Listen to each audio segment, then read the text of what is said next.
Bet the board. What do you mean you don't bet? I mean, I don't bet. You know, I don't gamble. I don't. I never have, and I never will. Yeah, right. I'll bet you $20 I can get you gambling before the end of the day. You owe me 15 grand, pal. Pay him. Pay that man his money. It's the Bet the Board podcast. God likes me. He really, really likes me. In the end, I wound up right back where I started. I could still pick winners, and I could still make money for all kinds of people back home. And why mess up a good thing? Here's Payne Insider and Todd Fuhrman. Welcome into the Bet the Board podcast, NFL Week 5, Monday Night Football edition. A great game on deck. Saints representing the AFC, and we'll see if the Kansas City Chiefs can keep their offense humming, minus a few key weapons, but more on that a little bit later in the program. I'm your host, Todd Fuhrman, joined as always by my esteemed colleague and co-host, the one, the only Payne Insider. And Payne, how are you this Monday morning? I was going to say no complaints because that's my favorite line, but no. Going. It's Monday. Here we are. I feel like I'm maybe catching something here, so I've been popping Zycam. Well, maybe, you just have to go stand outside and gale force winds in the middle of the week, toughen you up a little bit, given the impending weather scheduled to hit you and further up the coast, unfortunately. Yeah, see what comes of it. Hopefully everyone makes out okay. Yeah, that's what you want, everyone to be safe and sound. Before we get things kicked off and get into the good, the bad, and the ugly, while we normally start the shows, I do want to thank some of our listeners. Our call to trying to share the content, circulate it. The likes, the retweets, and everything, reposting of the shows over the last couple weeks has been phenomenal. So encourage all of our listeners to keep that up. So they took our messaging to heart, and we really appreciate that. So wanted to start on a positive. And you know what? Let's keep some of the good vibes going, at least for now, as we start to look at the good that we saw transpire this weekend in Payne. I'll mention two names that I didn't think we would ever mention in this portion of the program, and they involve backup running backs who took the opportunity to look like RB1s over the weekend. And one, down in Jacksonville, Tank Bigsby, 13 carries, 101 yards, outpaced ETN in the backfield with 13 carries compared to ETN's 6. Did all of this with 31% of his carries coming with 8 men in the box in somewhat inclement weather, although you wouldn't know that by the fourth quarter scoring. And as long of 65 yards, showed a little bit burst, looking like the player that we expected out of Auburn. But most impressively, finished the week, at least thus far, as the leading back with 61 yards over expectation. Tank Bigsby seems poised for a much bigger workload for a Jacksonville team that finally got into the win column. We like Tank at Auburn. Always felt like NTN wasn't the most natural running back either. Straight line speed, fantastic, good pass catching back. Fumbles have opened the door for Tank there, and he's made the most of the opportunity. I mean, 13 carries to 6, so it feels like we are trending in the Bigsby direction. You mentioned his ability, obviously showed great burst on the 65-yard touchdown, which I think a lot of people were kind of anticipating when you looked at the Colts defense down 4 starters from their projected front coming into the season, that this would be a game, where the running backs would feast a little bit here, especially in weather. But it was just Tank Bigsby, 7.8 yards a carry. Looks pretty damn good to me. So hopefully this provides another element to the offense. We saw Brian Thomas as well. Yep. With another explosive. It feels like they're trying to get him implemented a little bit more each week, provides a little bit larger of a catch radius. And so I'm a little surprised how quickly even Brian Thomas is acclimated based upon what we saw at LSU, right? I mean, you got a Heisman quarterback throwing to you. You have Neighbors drawing most of the attention. He was kind of a one-year wonder. A lot of that came against very poor defenses. Colts are also very poor. But it feels like, Brian Thomas is emerging a little bit more than we initially anticipated. But having Bigsby there in the backfield certainly provides some help to Trevor Lawrence. And it definitely did, given the fact that Trevor Lawrence still couldn't go without one boneheaded mistake. Felt like he threw into quadruple coverage at one point in the game. The Jags find a way to escape 37-34 in a game they never really... If that's your Trevor Lawrence game, you got to be pretty happy as a Jackson. Oh, I think at this point you take that. You're not going to get a Colts defense every single week without its top 4 guys along the defensive line and its top 2 guys in its secondary with Juju Brents and more out. No, you're thrilled. Trevor Lawrence going 28-34 for 371 yards, almost to be outdone on the other side by the ageless wonder in Joe Flacco, who goes 33 of 44, 359, 3 touchdowns. And I kind of joked, this dude's going to be 70 years old dropping balls into trash cans from 50 yards away at the local YMCA. Falls off the couch and falls into the end zone. You wonder if the Colts are hoping that Anthony Richardson takes another week or two to heal up a little bit with Joe Flacco leading the offense. We were critical. We'd hope he takes his time.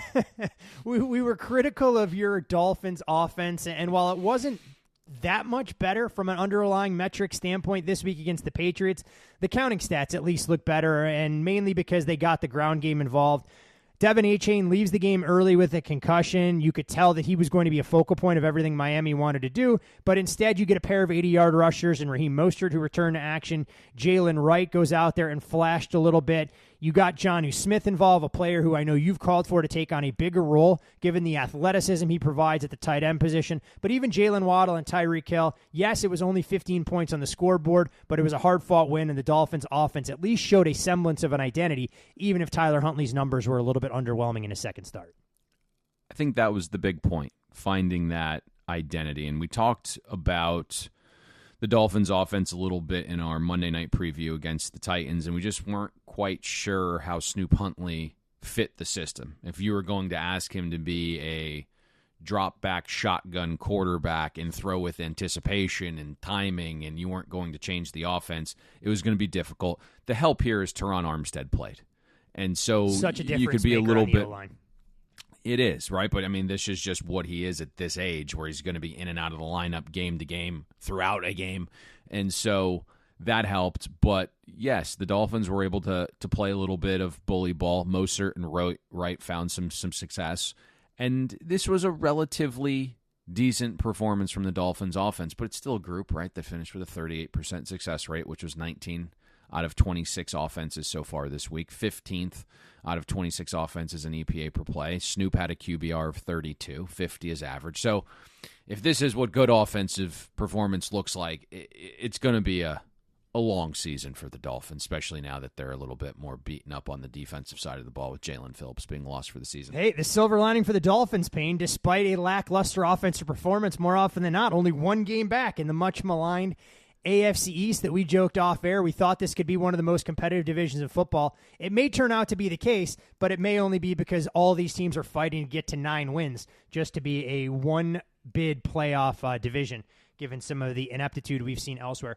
I want to use... What I said to you off the air was, in the moment, I was just, hopefully the Dolphins lose this better draft pick, burn it all down, fire the GM, keep the coach, and I was like, oh shit, we got a win total here on New England. We needed that. That's a nice swing game that we have for New England's win total. The Dolphins can lose every other game except the second time later in the year where they play the Patriots, all right? And then we can all be team players. You guys can pick up something that you need to bolster that roster a little bit. I want to use this game kind of as the segue from a good to bad because it was the scene of the crime. Unfortunately, Bengals plus 2.5. Over an 85% win probability with multiple double-digit leads in that fourth quarter. Joe Burrow, the untimely pick, and conservative play calling to say the least, which we'll get to.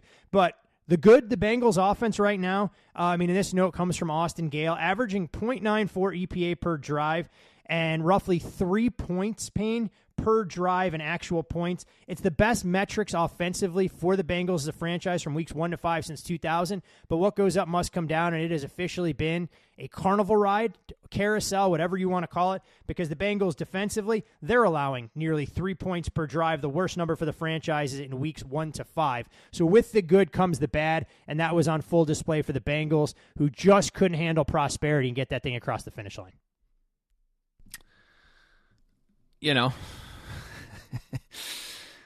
There's not much that needs to be said, whether it's that game or what's kind of happening here with us.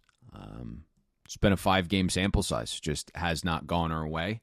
Thought we've made some really good bets. I know no one wants to hear that, but you put yourself in position taking a dog at home that's up double digits with 7-8 minutes to go in the fourth quarter. You do that every single time, and we thought this would be a very good offensive performance from the Bengals, and we got that and expected the defense, which was porous, got a little bit healthier along the defensive line, to at least provide some level of resistance. But it was just, play after play Lamar was making. Terrible snap. He's on his knees grabbing it. You have a defensive end with with Lamar in his grasp, and you just can't bring him down, and then he throws across his body, and it's just a touchdown. It's like you're watching this thing unfold in front of you, and like here we go again. Another bet is about to get soiled.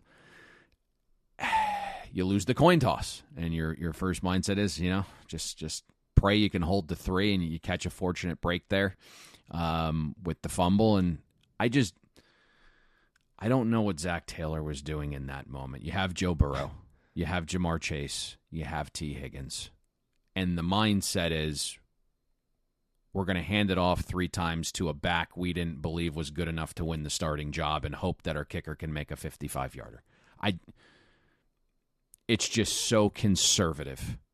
I just don't understand what we're doing. I understand he's having flashbacks of Burrow throwing the interception and when he's in field goal range. And for us, field goal there to go up 6 late is awesome, right? Yeah, it's you want the game to be falling that way. So I don't know how you get here, though. Like, you gotta Joe Burrow, Jamar Chase, and T. Higgins are the identity of this team at this point. I don't understand how you run it 3 times into the line of scrimmage against what's graded out to be one of the best run defenses in the league, and hope that your field goal kicker can just bang home a 53-yarder outdoors. You can't even get the snap prop. Well, right? And then the hold is horrific. That's what I was just. You have a backup holder. You have a guy who's holding for the first time all season, who came in off the street, did a phenomenal job punting all game for the Bengals to try and flip field position, but the whole sequence of events made absolutely no sense. Your season hanging in the balance, and you play conservatively. It's one thing if you're settling for a 30-yard field goal. It's another for 50-plus, but that's Zach Taylor in a nutshell. And I guess if we're talking about... we saw the short pass, right? Jamar Chase takes a screen pass for 70. Even if you want to be somewhat conservative in your play calling, there's other ways to do it than running it right up the middle of the defense. Not going to disagree for a second, but I guess that provides the perfect avenue as we continue into the bad about a team who maybe should have run the ball right into the middle of the defense late in regulation. That, of course, would be the brain trust in Buffalo of Joe Brady and Sean McDermott. Bills get pinned inside their 5-yard line with under a minute to go. So what does Buffalo do while Houston has their full complement of timeouts? They allow Josh Allen to drop back not once, not twice, but 3 times. 3 straight incompletions. They punt. The Houston Texans are able to get a halfway decent return. 1 pass play, and it's a 59-yard field goal from Ka'imi Fairbairn that creates the win. But for a team that is so conservative in their play calling and an offense that lacked pop all day, to throw it 3 times in that situation, a little bit head-scratching. Listen to some of the comments from Sean McDermott. To his credit, he at least owned it. But Payne, I just sat there and watched and couldn't believe what I was seeing unfold in Houston after the Texans did everything humanly possible to give that game away after building a 20-3 lead. I got to tell you, peel back the curtain here. Our 2 big sides of the weekend were the Bengals and the Texans. And you're watching those, and you're thinking to yourself, this is fucking impossible to go 0-2 on these games. Should I share your text you sent me 18 minutes into kickoffs? I was like, boy, just get us a split the way this is going. And then I was like, my God. Everything that can go wrong in these games seems to. And certainly we can look to the end game, which you referenced, which is kind of bizarre, right? Because the nature of the Bills has been so conservative on offense. Why would this be the spot where you're like, hey, let's unleash this thing? And I guess maybe because they saw the Texans were on the ropes and they thought they would crumble a little bit. But candidly, the game wasn't close, right? The Texans outgained the Bills by 150 yards. The Texans were plus 9% in net success rate, positive net EPA per play as well, outgained the Bills by more than 1.5 yards per play. Josh Allen had no idea what was going on. Completion rate 22% below expectation, the new worst mark of the entire season. And you look throughout the game when the Texans could have just buried the Bills and put the nail in the coffin, get stopped on 4th and 1 when you're up 2 scores trying to extend the lead, potentially to make it an 18-point game. Can't do it. Stroud fumbled inside his own 20 late. Threw a pick with 0 pressure in the Bills' green zone.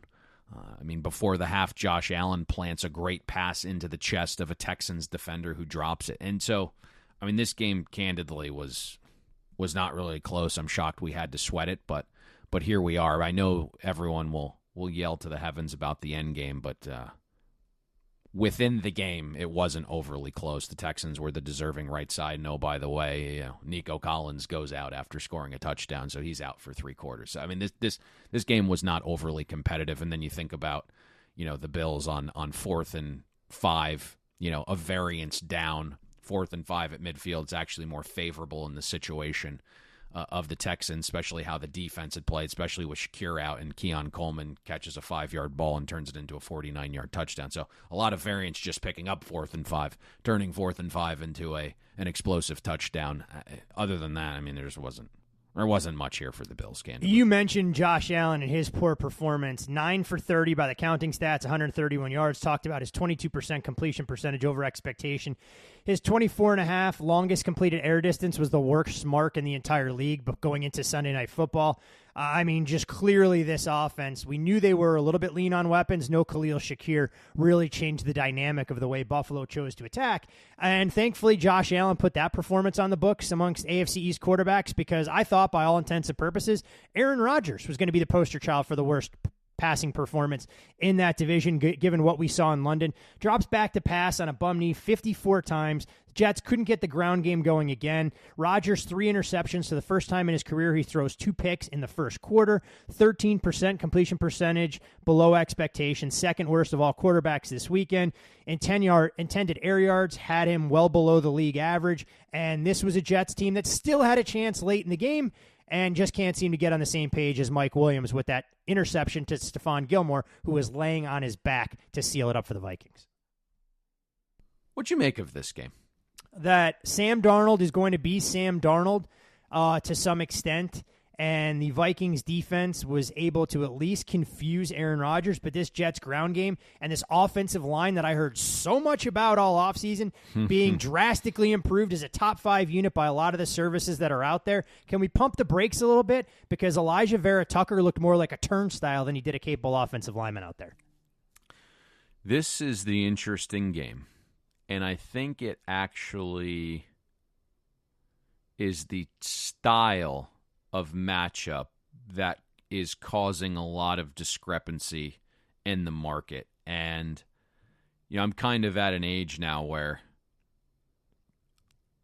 we are relying on a lot of data, and that's coming from maybe the slightly younger side of the guys I work with. And then I got into the space and rubbed elbows with a lot of the guys that are a little older that are very respected, and they fell on 2 opposite sides in this game. Young guys really like the Vikings. Old guys, right, just got to be the Jets. And to me, I sit on the sidelines. I'm like, that's a battle that I don't really want to be involved in. But it was very clear that Minnesota is the dead right side here. And it's not actually as close as the final score looks, and candidly, it's not. It's a runaway if Aaron Jones doesn't get hurt, because Ty Chandler was fucking horrific. And so if you have that 2 or 3 score lead and you can hand it off to Aaron Jones instead of Ty Chandler, like, we're never getting back into this game. And it's a debate that I've been having for, a year or 2 now on kind of how to weight the information in the mindset. But you think about it at its very core, this is a coaching staff we have praised incessantly. And so the idea that Brian Flores is going to get outdone by Nathaniel Hackett, it's laughable, right? And so you start to, put these pieces together. And I know the mindset is oh my God, Minnesota's 4-0. Eventually, the market's going to catch up to them. I would say yes, but on a game through 0, that movement probably isn't as important. The Jets just are, they're not what they were made out to be, and I think a lot of that presence in the market to start the season is coming from a faction potentially led by, a Jets fan. That's, this team doesn't have a ton of redeeming qualities right now, and the defense is somewhat playing I know they below played, average, especially against the run, is the nicest way I can put it. Yes, and they got a bunch of stops yesterday to kind of keep them in the game, but you kind of go back to late last year. You see how they've looked in certain spots against good competition, and the defense is certainly downtrending. I'm interested to see what this looks like moving forward. Obviously, it's a wide open AFC East, as you mentioned.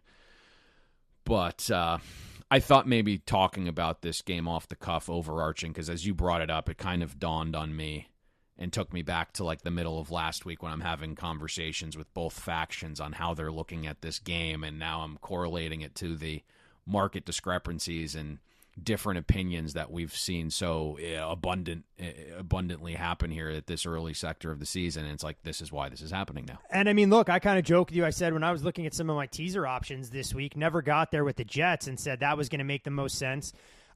It got there. No, the teaser ends up cashing, and the price ends up getting to 3 minus $1.20 if you poked around a little bit. But even if you came away teasing the Jets up to 8.5, you can't feel good about a bet.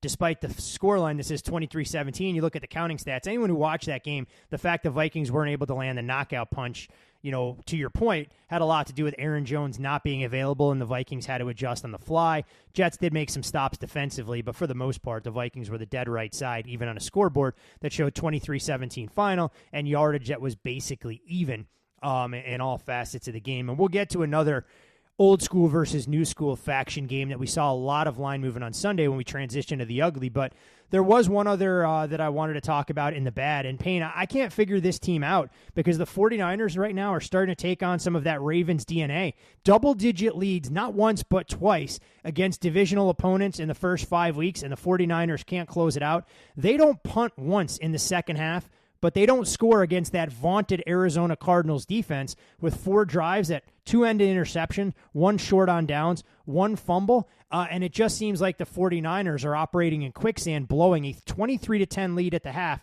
dropping a 24-23 decision against the Cardinals, which was yet again another battle in the market around the key number of 7.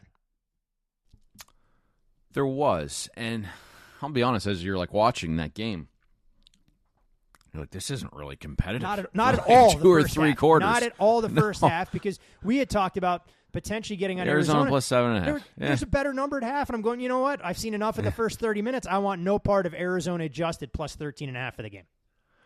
Yeah, that's kind of how I was doing. I'm like, man, this isn't even competitive. Thank God we didn't give out Arizona plus 7.5 because it was a game that we kind of debated all week. Are we going to play this? This is kind of the spot. Things line up here. But we had sold the 49ers in the offseason, right? And so the game ended up being, I think, an overarching positive for us now that the 49ers dropped to 2-3, gave out under 11.5. The second half offense, it just, every time the 49ers snapped the ball, they lost 42% of a point is basically what that translated to in the second half. And maybe some credit to Arizona and Nick Rallis. And, second great offense he shut out in the second half with adjustments. Held the Lions scoreless as well a few weeks back. Great point. But yes, I don't know what's quite going on in San Francisco. I mean, I'd gotten some notes there before the season from someone who follows the team closely. We'll put it that way, and likes to bet a little bit. And he was like, boy, I have this team pegged for 9 wins. And so he is seeing some things that he didn't necessarily love. And now this week, it's like most of the pieces are back, right? Everyone's kind of back. And it's still a little clunky. I was surprised that Jordan Mason didn't get going and start cooking a little bit more than he did with that matchup. It just, and what's crazy about this is I came into this game saying, and kind of going back to what we had mentioned in the offseason with Brock Purdy, he was kind of holding things afloat. He was the guy that was raising the play of everyone around him, and despite some poor things and guys being beat up and injured, and he was kind of keeping that ceiling quite high. And it's like, okay, Brock Purdy's taking that next step, seemingly trying to do too much at times the last couple of weeks.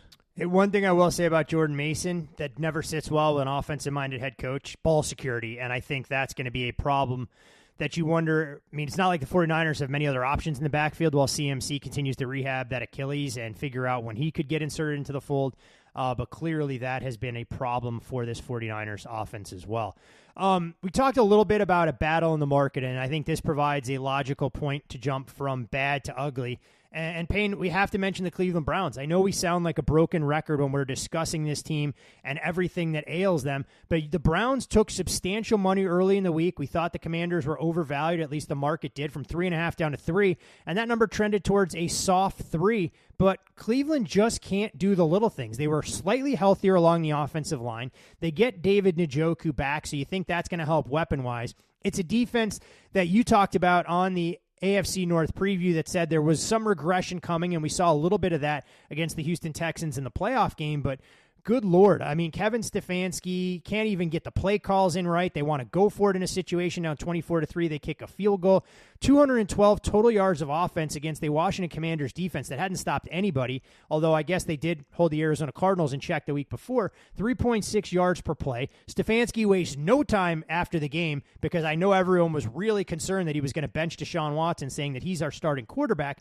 And you look at the numbers Watson is putting forth so far this season from an EPA per dropback standpoint. The only quarterback who's been in the same ballpark for the Browns over the last 20 years was Deshaun Watson last year when we talked about him struggling immensely. And this just seems to be a team in complete disarray. If the defense can't hold its end of the bargain, this is an offense that's clearly not capable of erasing some of those mistakes as you continue to go through the resume of opposing defenses they faced.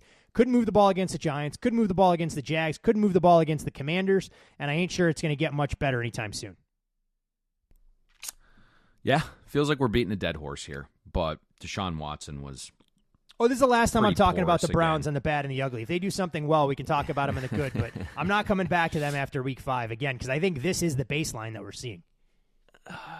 It's tough, right? I mean, the offensive line is still in shambles. You mentioned a couple guys kind of coming back, but they're just kind of battling through some things. So that offensive line is a disaster, and Dan Quinn does a good job getting pressure with what he has to work with. There's not a lot of great dudes in terms of pure pressure guys up front, and so Dan Quinn's scheming up some pressure, which is pretty good.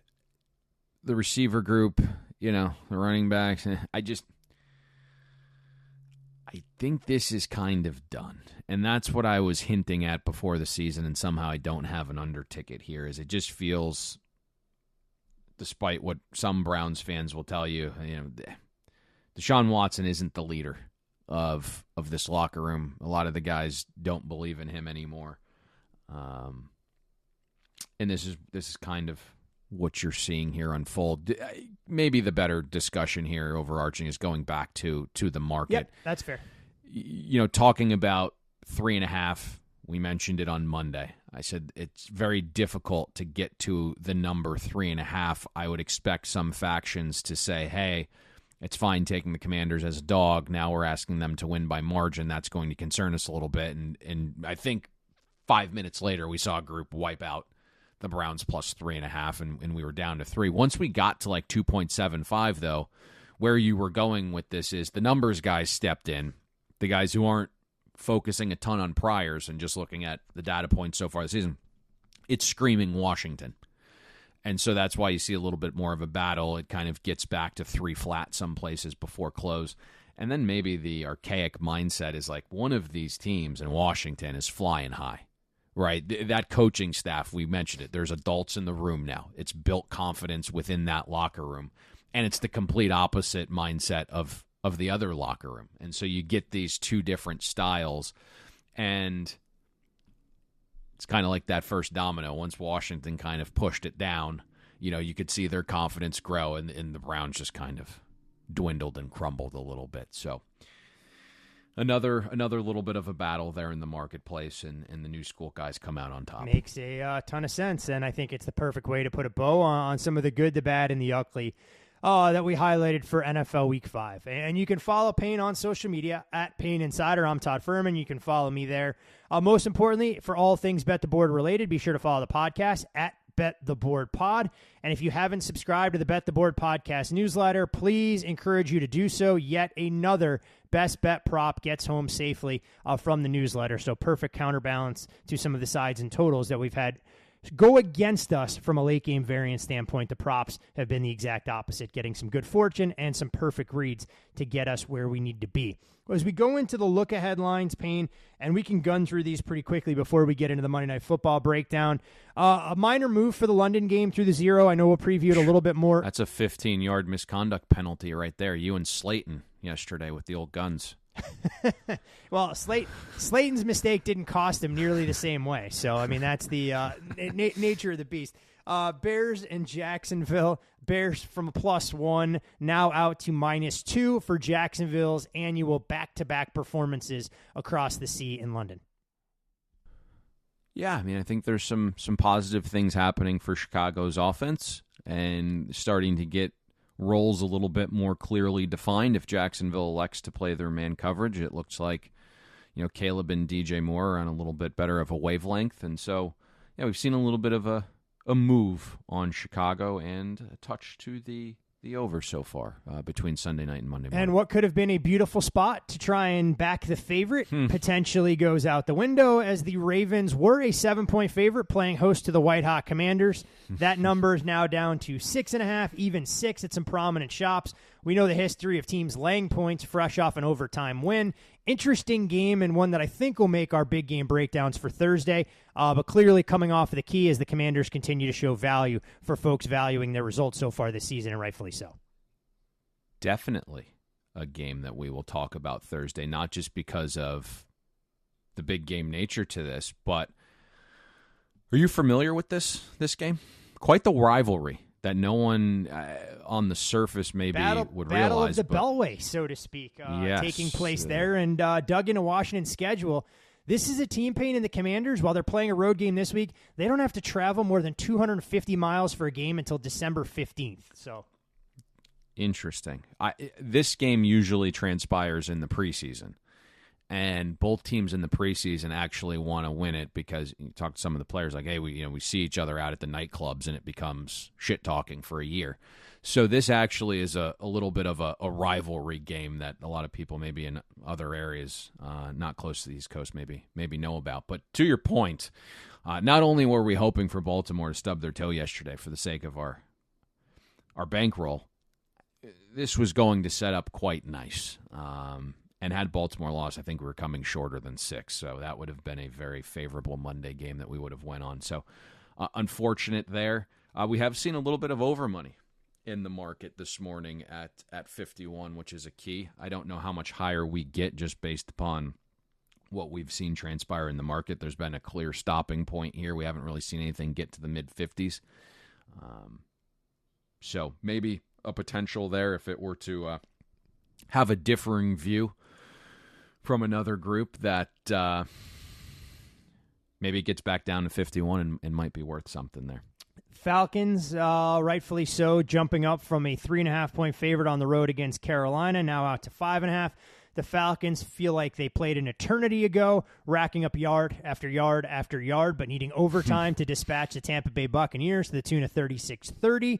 And the Carolina Panthers are starting to remind all of us why they are indeed the Carolina Panthers, getting beaten like a drum by the Chicago Bears, so you can understand why this number moved through the secondary key.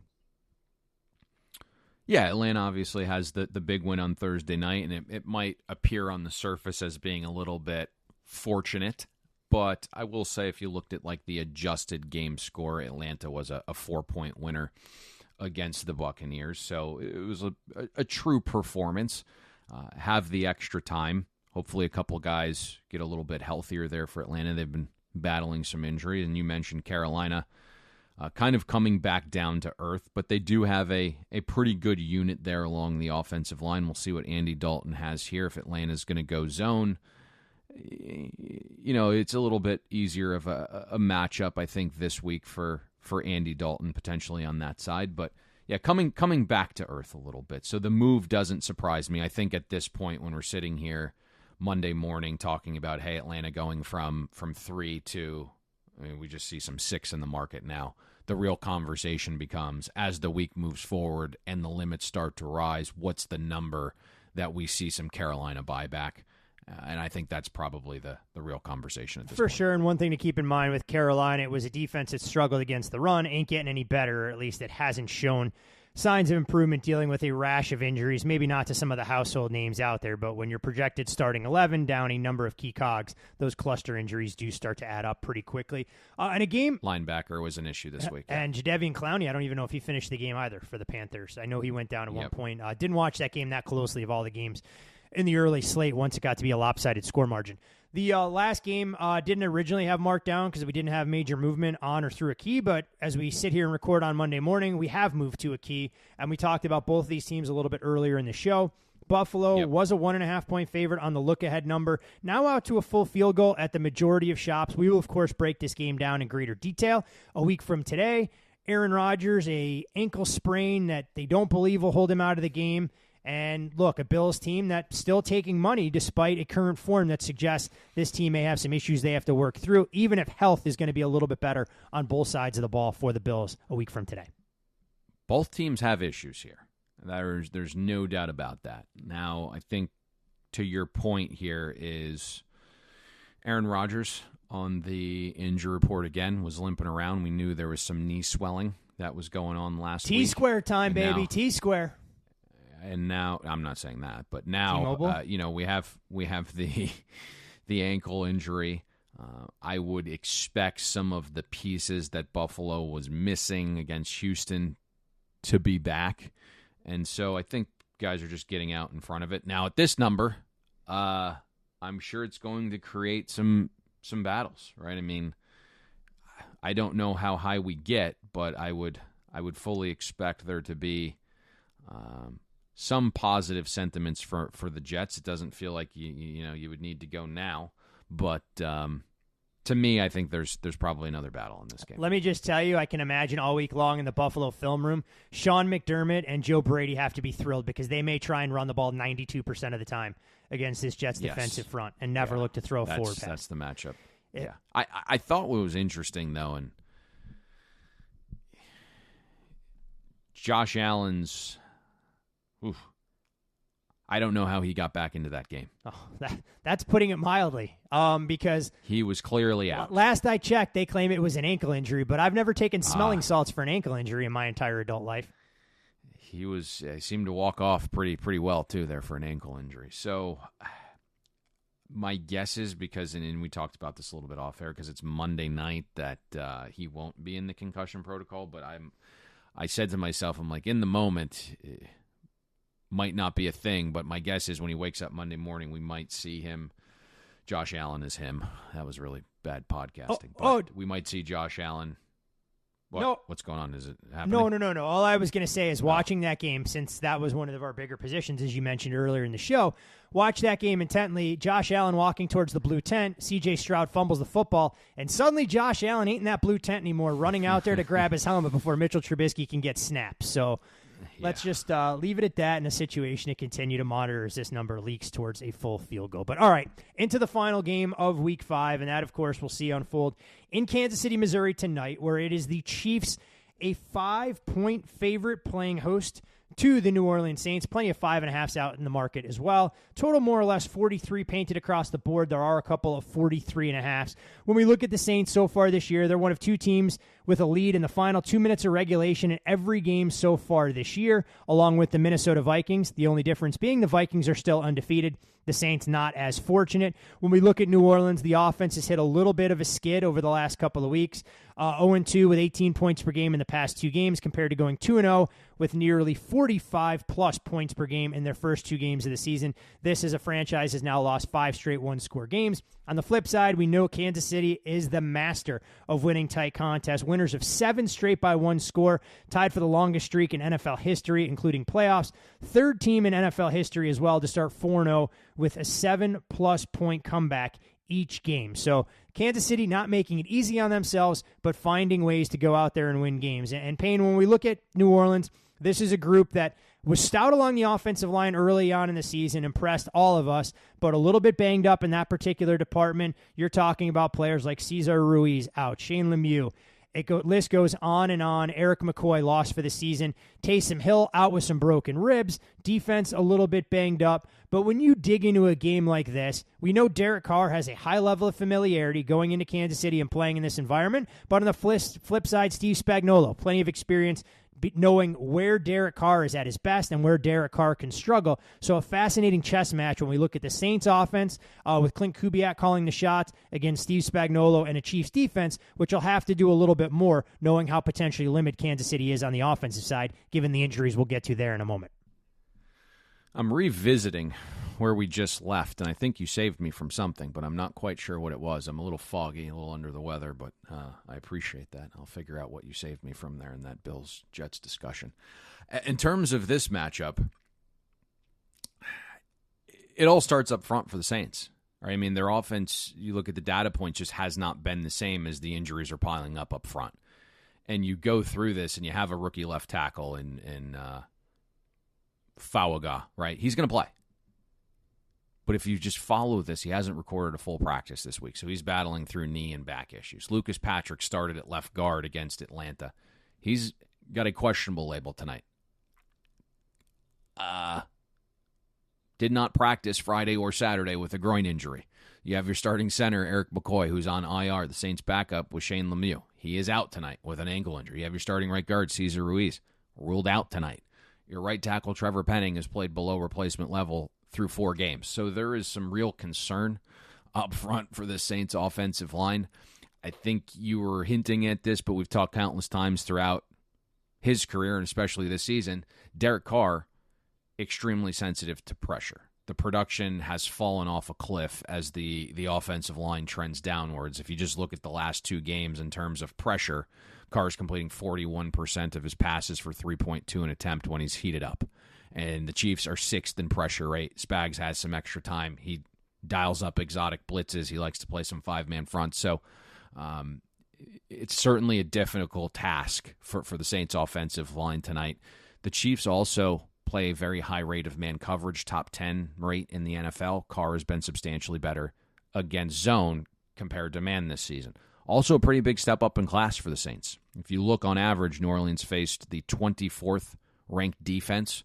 New Orleans has not faced an above-average defense this season. You get one tonight, right, with the Chiefs and Steve Spagnuolo in Arrowhead.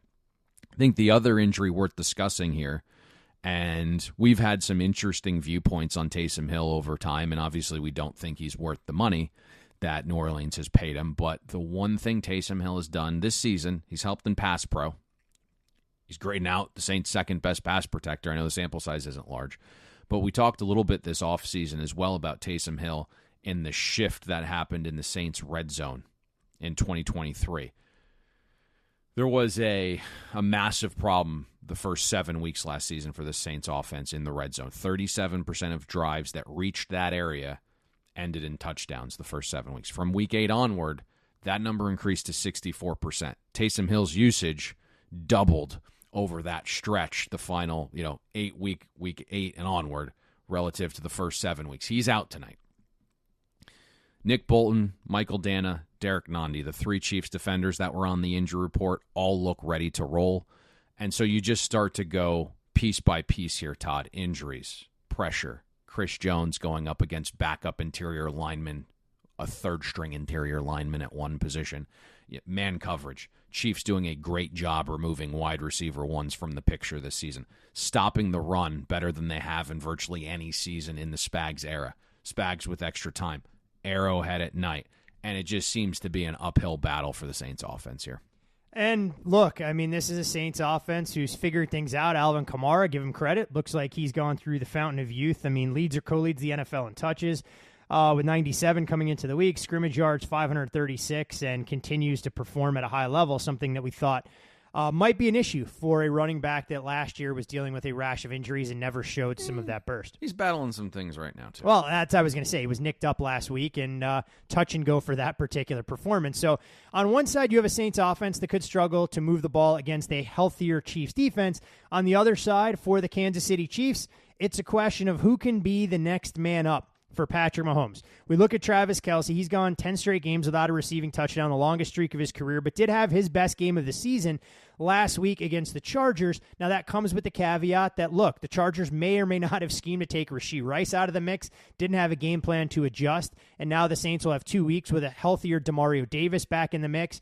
Xavier Worthy, credit him for adding a little bit of that big play potential to the offense with 3 20-plus yard touchdowns compared to the Chiefs wide receiver core, who had a grand total of 2 all last season, but appears to be a little bit limited in his route tree, his get off, and everything else. So when we look at Kansas City offensively, we know what Patrick Mahomes is capable of doing, but he's going to look around at some of his skill position talent in the huddle, and whether it's in the backfield or the receiver room, going to see some faces he's not all that familiar with or didn't expect to be there when we talk about Hollywood Brown, Isaiah Pacheco, and Rashee Rice, unavailable for Kansas City for the indefinite future.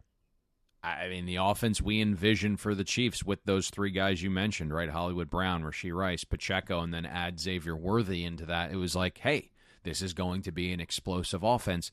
Now those 3 guys are out with serious injuries, and what we've gotten is something actually worse than a season ago for the Chiefs offense. Which is impressive to get to something worse.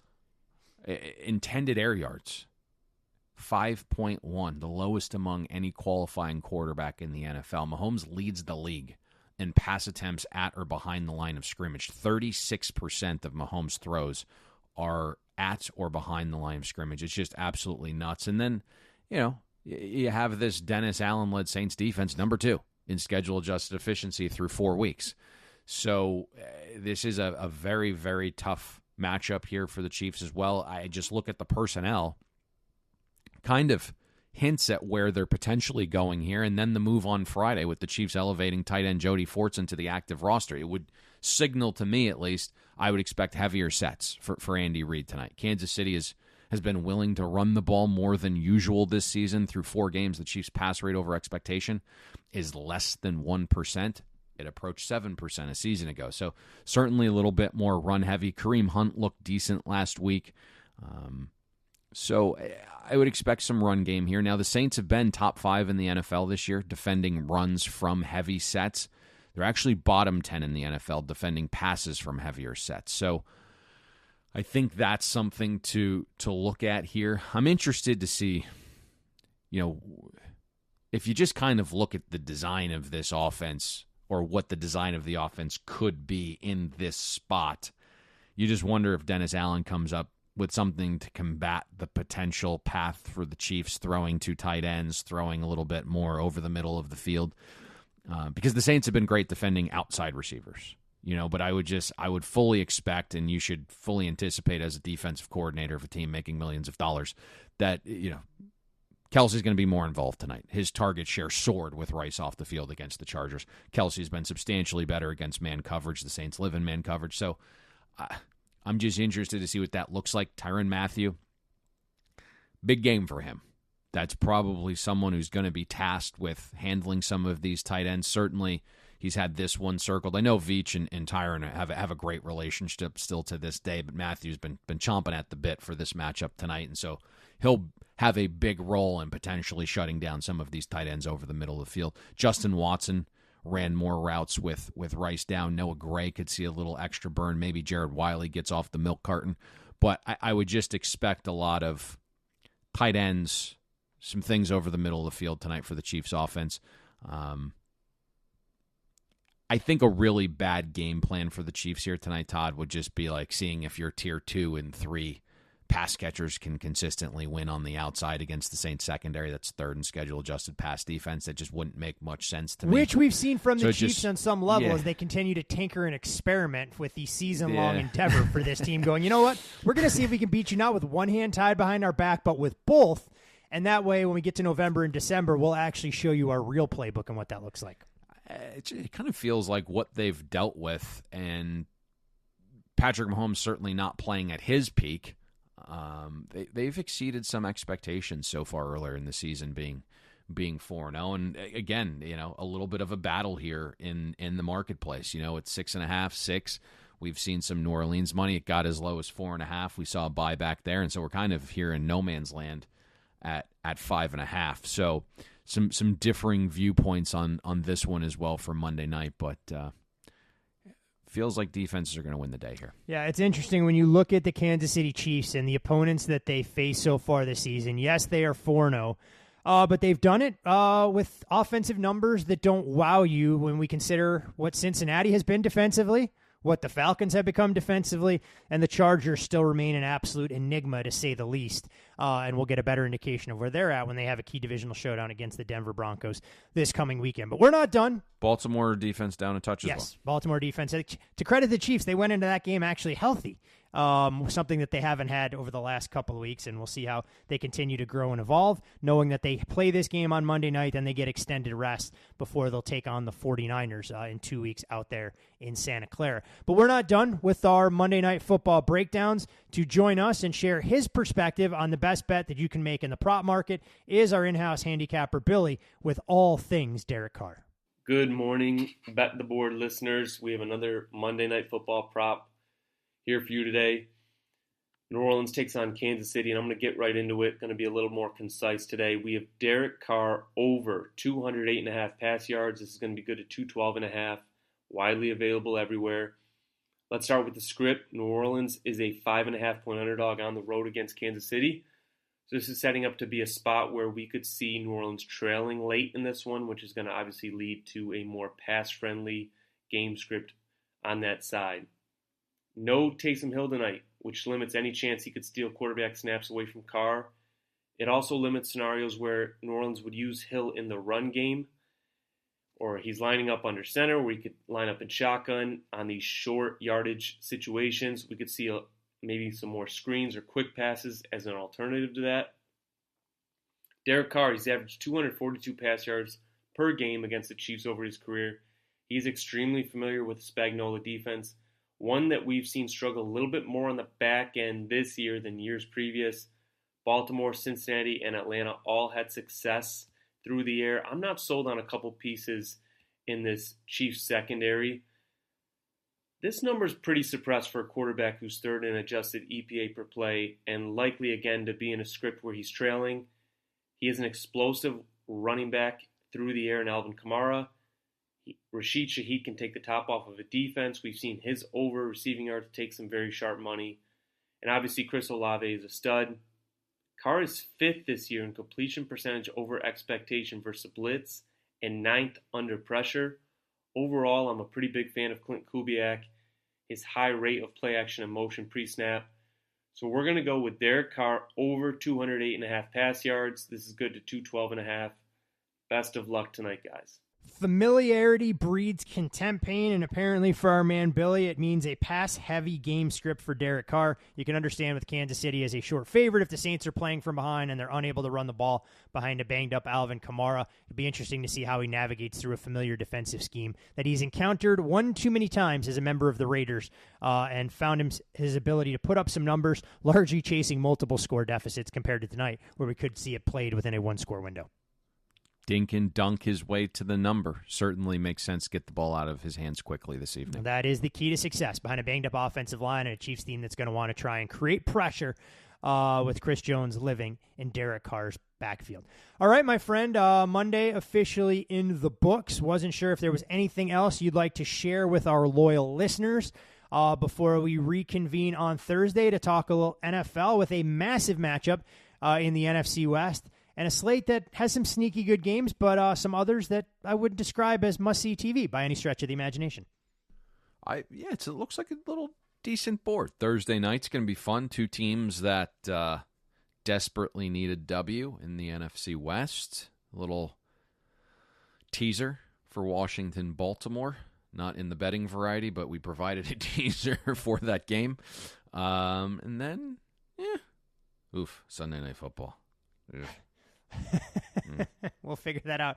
We'll figure that out when we get there and figure out the rest of the Sunday slate that we'll have on tap. But a massive week, at least, for all you college football enthusiasts out there. A much more attractive and aesthetically pleasing slate of ranked matchups, which we'll break down in great detail on Wednesday. So, you think he can go back to the natural hair color? Is that why you threw that ridiculous fucking interception in the green zone? Joe Burrow?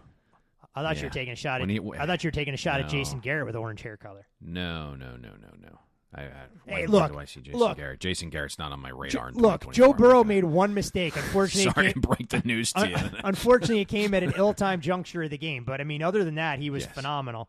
He was phenomenal. So I'm not going to. That 70-yard screen pass that Chase turned. There were some other throws, most notably the momentum score before the half. Dropped that ball into a bucket, made one poor throw, couldn't get a stop from the defense that let him down like it's done so many times in the past. Not that I want to go on this, Pat. Why did you mention Jason Garrett? When would I have seen Jason Garrett? I thought maybe you were watching Sunday Night Football because they had an extended pregame with Sunday Night Football that was delayed for about 6.5 hours, creating the longest football day, I believe, in NFL history, starting at 9:30 in the morning on the East Coast and not wrapping up until 12:30 in the morning on the East Coast, with that kickoff that was delayed between the Steelers and Cowboys for about 90 minutes.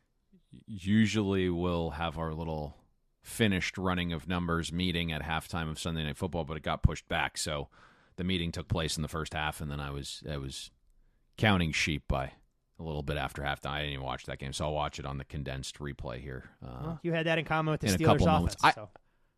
I'm starting to think as we get older here, I mean, the condensed games are the way to go. Like, I don't have 3.5 hours to watch bad football on Sunday night anymore.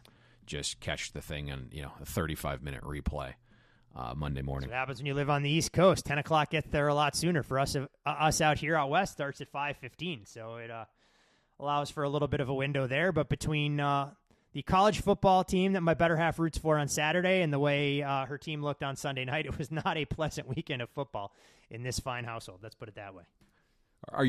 You're up and at 'em for that London game at 6:30. You breakfast while you're watching? No, we don't go full breakfast. A little too early. I wait till breakfast till after the 10 a.m. games kick off, and my CBS responsibilities are done. But we normally get the good old protein shake in the system by about 7 a.m. So we are a creature of habit with or without a London game on the schedule on a Sunday morning. Beautiful. So. Somehow we turn this into an hour podcast. Let's get on. All right, we're done. We've done enough damage for today. Bye. Want to wish all of you guys and girls out there the best of luck with all of your Monday Night Football investments for Chiefs Saints. Should be a hell of a game, but most importantly, with a Derek Carr passing yards over the posted total, ticket in hand, we'll see you at the window. We hope you enjoyed listening to this episode of Bet the Board. Make sure you follow Todd and Payne on X. Todd is at Todd Fuhrman. That's TODDFUHRMAN. And Payne is at Payne Insider. That's PAYNEINSIDER. Don't forget, our weekly newsletter comes with an additional best bet. Have that delivered to your inbox by clicking the link atop the podcast show notes. And most importantly, subscribe and download Bet the Board. We're on Apple, Spotify, Amazon Wondery, YouTube, Google Podcasts, and all your other major platforms.